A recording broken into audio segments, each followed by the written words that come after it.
I'm Kim, 62, sitting in my kitchen, the early morning sun streaming through the window. I'm sipping my coffee and reflecting on the long and winding journey that led to this moment. Just 6 months ago, my life was turned upside down by my son, Ethan, and his wife, Lily. It was a sunny afternoon when I heard Ethan's luxury car pull into the driveway. The sound of his engine made my heart sink. He and Lily hadn't visited in months, and I knew they only came when they wanted something. When I opened the door, Ethan barely looked at me. "Mom, we need to talk," he said curtly, pushing past me into the house. Lily followed, her high heels clicking on the floor, carrying a leather briefcase like a weapon. They led me to the living room, the same room where Ethan took his first steps. Ethan stood in the middle, looking at me with cold eyes. "The company is sold," he announced as if it were the most ordinary thing. I felt like I'd been punched in the gut. "What do you mean sold?" I stammered. Lily pulled out a stack of papers and said, "The sale went through yesterday. Ethan has been handling the paperwork for months." I whispered that I was still the majority shareholder, but Ethan laughed harshly. "Mom, you haven't been involved in the business for 3 years since Dad died. You don't understand the financials." Lily added, gesturing at me with her perfectly manicured nails. "Look at you. You can't even manage this house properly. You're a burden." Ethan then sat down in front of me and said, "Mom, you're 62. The company needs young leadership. I sold it for your own good. The buyer paid well, and the money will keep you comfortable." I was in shock. They were selling the company that my husband, Tom, and I had built from the ground up, without even asking me. I remember the early days back in 1985. Tom and I were both 26, fresh out of college and penniless. I had a business degree and a head full of ideas, while Tom had charisma and the ability to charm investors. We started the company with a small loan from the bank, thanks to Tom's charm. But behind the scenes, I was the one making the strategic decisions, calculating risks, and building partnerships. Officially, Tom owned 60% and I owned 40%, but I set up subsidiary companies, holding trusts, and intellectual property rights that gave me real control. When Ethan joined the company 8 years ago, Tom was already showing signs of heart problems. We knew we needed to plan for succession, so we established the Phoenix Trust. 70% of the company's real value, including patents, international contracts, and commercial real estate, was transferred to the trust with me as the sole beneficiary. The remaining 30%, which included day-to-day operations and the company name, stayed in the traditional corporate structure. Ethan knew nothing about this. About a year ago, I overheard Ethan on the phone with Lily in Tom's old office. He was saying that I was just a figurehead and that I didn't understand the business. That's when I decided to accelerate my plans. I realized that Ethan had never really known me. For 35 years, I'd let Tom take the credit for my ideas and let Ethan believe I was a scatter-brained old woman who needed his protection.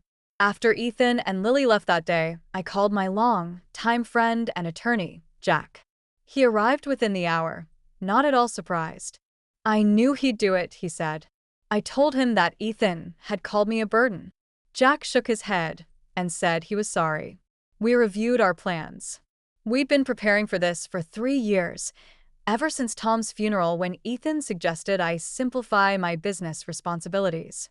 I booked Ethan and Lily a stay at the Grand Hotel in Paris as a wedding gift, using funds from an account that Ethan thought was his inheritance, but was actually empty. I knew that when they tried to access the money in Milan, they'd be in for a shock.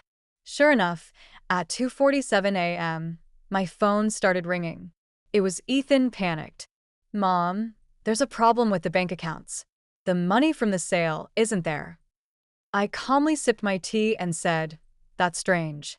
Have you called the bank?" He was getting more and more desperate, saying they were in Milan, had reservations, and their cards weren't working. I finally told him, "The money is in my account, where it's always been." The explosion on the other end was immediate. He shouted that he'd sold the company and had the paperwork. I explained that he'd sold only 30% of the company for $2.8 million. The real assets, the patents, contracts, and real estate, were always mine. Lily got on the phone, saying there was a misunderstanding. I laughed and said, "You've only seen the incorporation papers Ethan wanted you to see.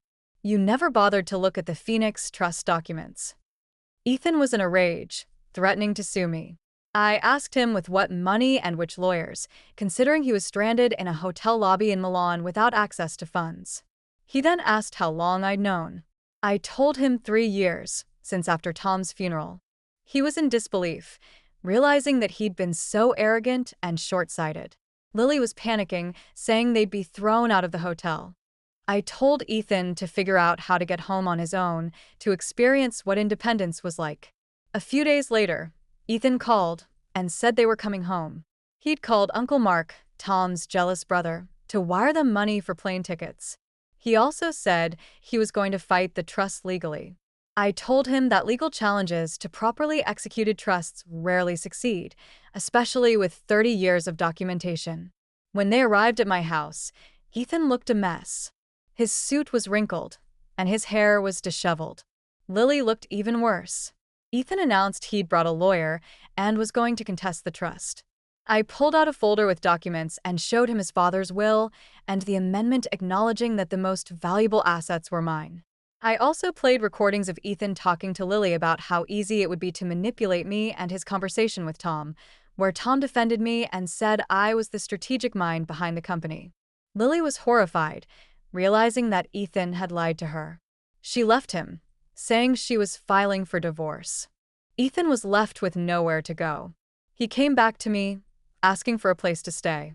I told him he could stay in the spare room, but he had to pay rent and do housework. It took him a while, but he started to change. He worked hard, learned about the business, and became more humble. Now, as we sit in the kitchen planning for a meeting with a big client, I look at Ethan and see the focused and determined child I'd lost along the way. He's asking intelligent questions and showing real initiative. I tell him I'm proud of him, and he says he's finally starting to understand what it means to respect others and work hard. It's been a long and difficult journey, but I'm glad I stood up for myself. I've not only saved the company, but also helped my son find his way. I've learned that sometimes you have to let your children fall to help them learn to stand up again.